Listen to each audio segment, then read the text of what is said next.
이슈 칼럼 바로 이어가도록 하겠습니다. 미중산업경제연구소 조용찬 소장과 함께합니다. 소장님 안녕하세요.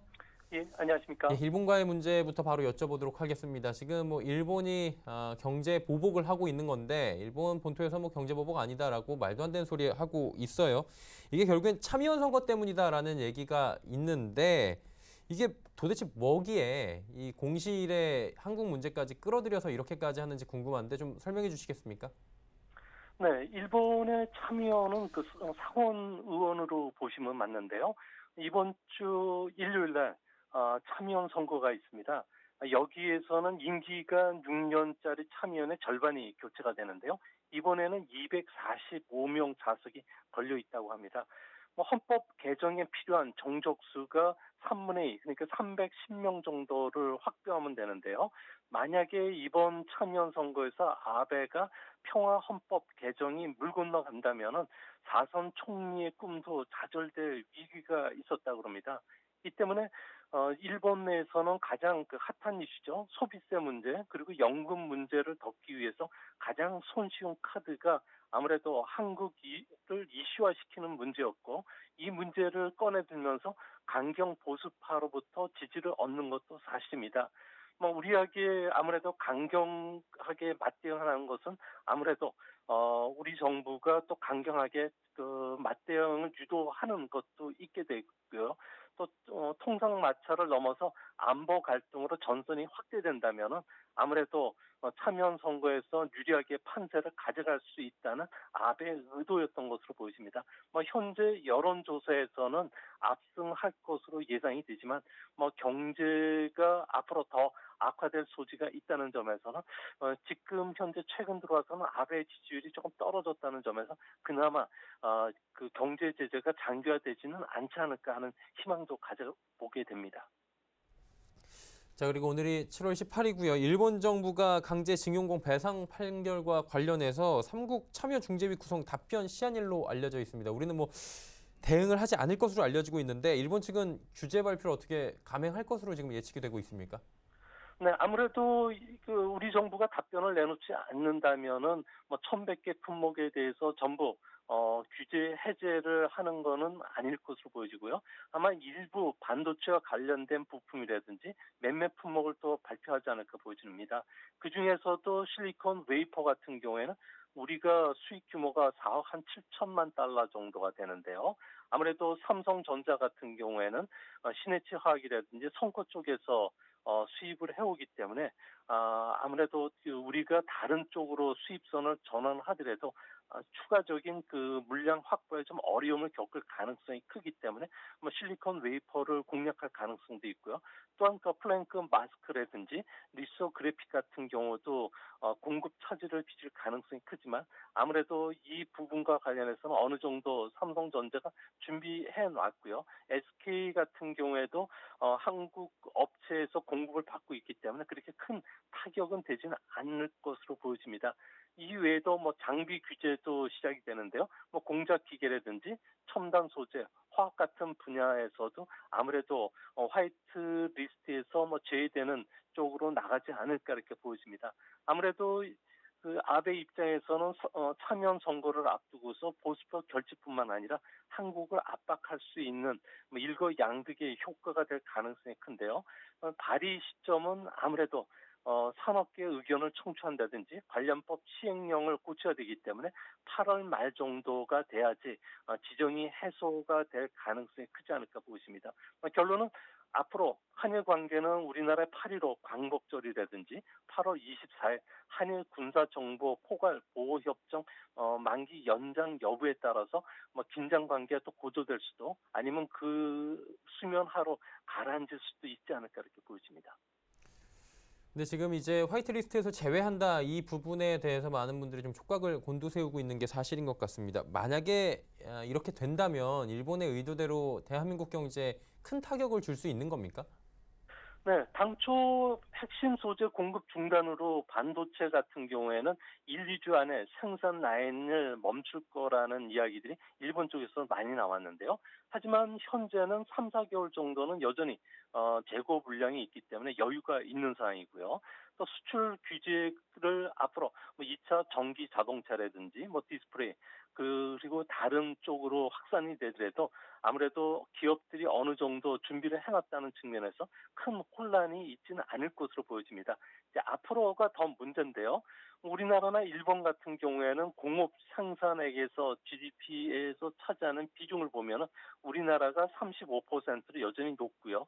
또 일본이 29%로 미국이 18%보다 크게 높은 상황입니다.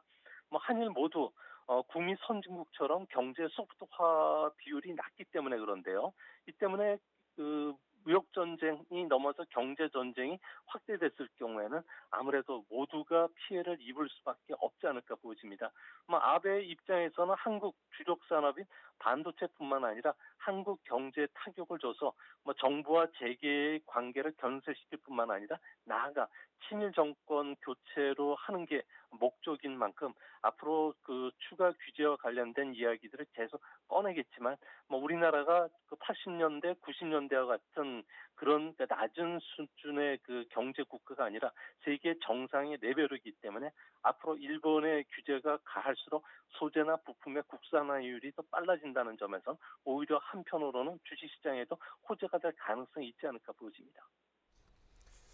근데 가장 큰 문제는 뭐 양 국가 간에 지금 이해관계 그리고 정치적이나 사회적이나 경제적이나 모든 게 지금 맞는 게 없습니다. 일본에 어느 정도 어깃장 놓기가 있는 것 같은데 그러다 보면 이제 뭐 우리나라도 그렇고 평행선 계속해서 피해가 올 겁니다. 우리나라 어떤 전략이 좀 장기적으로 실질적으로 필요할까요?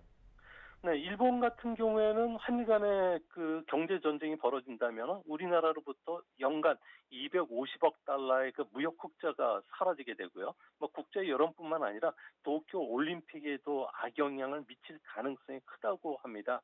한국과 북한의 그 단일팀이 무산될 수도 있고요. 또 한국이 올림픽의 보이콧에 나설게 됐을 경우에는 관광객 유치뿐만 아니라 일본의 그 외자 유치에도 역효과가 발생하게 될 가능성이 큰데요. 이 때문에 우리나라 같은 경우에는 일본의 수출 규제가 장기화될 것을 대비해서 가용 자원이죠. 금융 지원뿐만 아니라 피해 산업과 관련된 관세율 인하 같은 이런 정책들을 총동원할 것으로 보여지고요. 대체 수입선 확보뿐만 아니라 국제 여론전도 펼치면서 WTO에 가트 11조를 일본이 위배했다는 부분을 걸어서 소송에 제기할 가능성이 있고요. 또한 그 재팬 디스플레이어 같은 산업과 관련된 정부 보조금과 관련해서도 충분히 소송이 가능하다고 보여집니다. 이뿐만 아니라 기업은 이번 기회를 이용해서 사업 포트폴리오를 고도화시킨다든지 차별화된 핵심 역량 확보뿐만 아니라 새로운 비즈니스 모델을 좀 개발하는 쪽에 기업들이 나서고 있다는 점에서 외부 환경이 조금 흔들려도 기업들 같은 경우는 오히려 기업 체질 구조가 개선이 되는 긍정적인 효과가 있다는 측면에서 장기적인 시각에서 오히려 주식시장은 좀 그 이번 사태를 보셔야 되지 않을까 생각이 됩니다. 네, 한일 관계 이야기 나눠봤고요. 중국 쪽으로 가보도록 하겠습니다. 중국에는 8월에 전현직 지금 지도자의 연례 비밀 회의로 불리는 베이다이허 회의가 지금 개최가 될 텐데 많은 국가에서 또 관심을 갖고 있을 수밖에 없잖아요. 어떤 회의인지부터 점검을 해주시겠습니까? 네, 베이다이허 같은 경우에는 베이징에서 동쪽으로 한 300km 떨어진 친양 그 도시에 있는데요. 수용이 취미였던 마오쩌둥 주석 같은 경우에는 1949년도에 여름철 휴양지로 주로 찾았던 겁니다. 당시에는 중국은 냉난방 시설이 없기 때문에 공산당 간부들이 마오쩌둥과 함께 베이다이허에 가서 업무도 하고요. 간부 인사뿐만 아니라 주요 정책을 결정하는 관례가 있었는데요. 이 때문에 베이다이허 회의 같은 경우에는 1976년도에 마오쩌둥이 사망한 뒤에는 몇 차례 중단된 적도 있지만 시진핑도 당 원로들의 잔소리가 듣기 싫어서 중단을 검토하기도 했는데요. 하지만 중국 안에서는 전통을 중시하라는 여론들이 계속 그때마다 나오고 있기 때문에 지금까지 계속 이어진 것으로 보여집니다. 앞으로 있을 베이다이허 회의에서는 중앙 그 정치국 상무위원 전형직 그 원로들이 모두 참석을 하면서요. 비공개 회의지만 당의 주요 인사뿐만 아니라 주요 정책과 관련된 내용이 결정된다는 측면에서는 여기에서 거론되는 내용들이 앞으로 중국 경제뿐만 아니라 동북아에도 커다란 영향을 끼치지 않을까 보여집니다. 그런데 이런 지적도 있습니다. 요즘에 뭐 세계화 추세에서 투명하게 공개하면서 회의를 하는데 휴양지에서 모여서 비공개로 한다는 것 자체가 좀 시대 상황 역행하는 거 아니냐 이런 얘기가 있는데 비공개로 하는 이유가 있나요? 아무래도 비밀 회의지만 너무 좀 알려진 회의다 보니까 베이더 회의에서 결정됐던 내용들은 이후에는 자연스럽게 또 노출이 되기도 합니다. 아무래도 중국의 정치라는 게 다양한 상징성을 이용한 종합 예술에 좀 가깝기 때문에 그런데요. 뭐 사회주의 국가지만 아무래도 수천 년에 걸친 그 수많은 왕조 그리고 전쟁 혼란을 겪으면서 중국 나름대로의 그 문화가 이런 정치에 스며든 것이 아닌가 생각이 되는데요. 마오쩌둥 같은 경우에는 자신이 일으켰던 대약진 운동으로 인해서 인민이 3천만 명 이상이 굶어 죽었는데요. 여기에 책임론이 부각이 되면서 자신의 그 평생 혁명 돈지 그 팽도 화해 같은 경우에도 희생양으로 제거시키기도 했고요. 덩샤오핑 같은 경우에도 후계자인 자오지양을 이런 그 휴양지에서 비공개 회의를 통해서 실각시키기도 했습니다. 최근 2년간을 보면은 베이다호 회의에서는 충칭시 서기였던 숭종타이도 숙청을 했고요. 인민해방군 상장인 장량 그리고 팡펑 회의 같은 군 실력자들도 제거를 시켰습니다. 이번에도 아무래도 누가 희생양이 되느냐가 세계 이목이 집중될 것으로 보여지고요. 또 이 때문에 중국의 이런 통치 행위라든지 국가 정책을 그 외면적으로 보지 마시고요. 전후 사정이라든지 판세를 읽어야지 오판을 좀 줄이지 않을까 보여집니다. 자, 그렇다면 이곳에서 올해 다뤄질 어젠다는 어떤 겁니까? 가장 중요한 거는 미중 무역 전쟁과 네. 관련된 앞으로 향후 어, 그 전략을 어떻게 갖고 가느냐 문제, 그리고 경기 하락에 따른 사회적 혼란, 그러니까 실업 문제를 어떻게 해소하고 경기 부양책을 내놓느냐, 그리고 세 번째는 홍콩 시위가 대만으로 확산되면서 반공 그리고 그 반중국 연대가 형성되는 부분들을 어떻게 차단을 시킬 것이냐, 그리고 또 주요 인사 이동이 있을 거로 보여지고요. 또 한편으로는 시진핑이 추진하는 공직자 부패 그 처리와 관련된 반부패 운동을 통해서도 여전히 제거되지 않은 정적들이 있기 때문에 정통 운동을 통해서 아무래도 이 문제를 처리할 것으로 보여지는데, 여기에 대한 당 원로들에 대한 추인 여부도 결정이 될 것으로 보여집니다. 그 중에서도 가장 중요한 게 중국 외교의 최우선 과제인 대미관계인데요. 아무래도 이번 회의에서는 강경 그 무역 자세를 고수할 것으로 보여진다는 점에서 앞으로 미국이 대만에 대한 무기 공급이라든지 홍콩에 대한 외교적 간섭을 못하도록 미국에 대해서 강경 그 정책을 펼칠 가능성이 높은데요.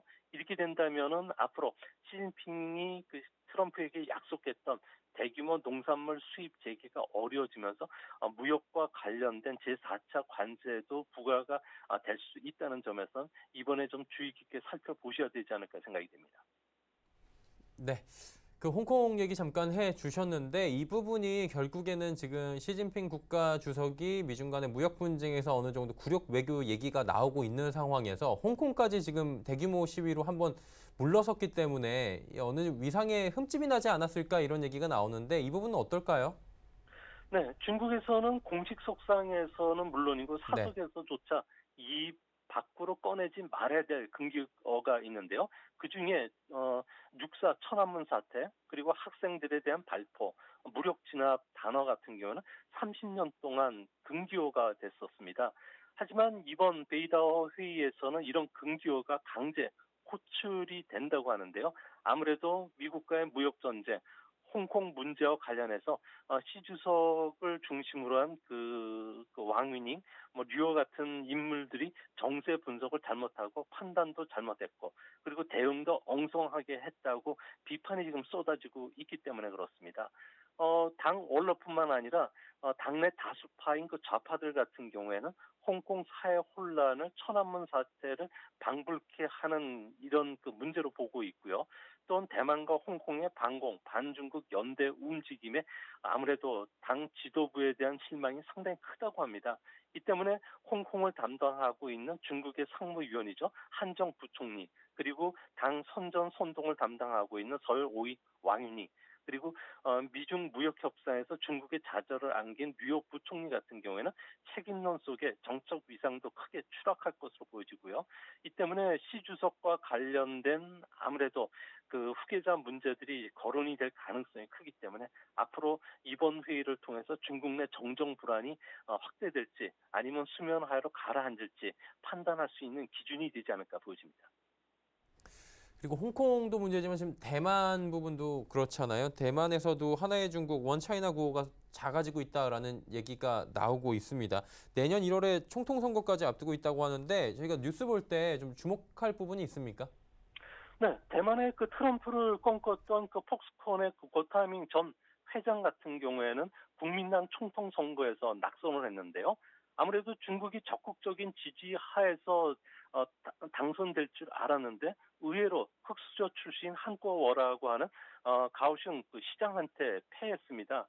아무래도 중국 같은 경우에는 홍콩 시위 때문에 대만과 관련해서 상당히 강경하게 대처한 게 오히려 대만 사람들의 불만을 자극시킨 것으로 보여지는데요. 이 때문에 내년 1월 11일 날 열린 그 대선에서 대만의 독립과 홍콩 사태로 촉발됐던 중국이 주장하는 일국 양제 그 위험성을 주장하고 있는 차이밍 그 현재 총통이 상당히 좀 우세한 상이라고 그럽니다. 현재 여론을 보면 49대 39로 차이잉원 총통 쪽이 리드하고 있는데요. 앞으로 차이밍 총통과 관련해서 그 중국이 흠집 내기에 나설 가능성이 크고요. 이 때문에 미국 같은 경우에는 아무래도 차이잉원을 좀 부각시키기 위해서 군사적 원조뿐만 아니라 경제적인 지원도 노골적으로 한다는 점에서는 대만 해협을 두고서 미중 간의 힘겨루기가 내년 1월 달까지 계속이 될 것으로 보이시는데요. 이렇게 되면은 미중 간의 그 협상이라든지 그리고 무역 전쟁이 재현될 가능성이 크기 때문에 동북의 국제 질서는 한일 관계 그 갈등을 넘어서 양안 간의 갈등 문제가 홍콩까지 확산이 되면서 아무래도 상당히 좀 어려운 기간을 좀 거치지 않을까 생각이 듭니다. 네, 홍콩, 대만 이야기까지 함께 나눠봤습니다. 오늘 말씀 잘 들었습니다. 예.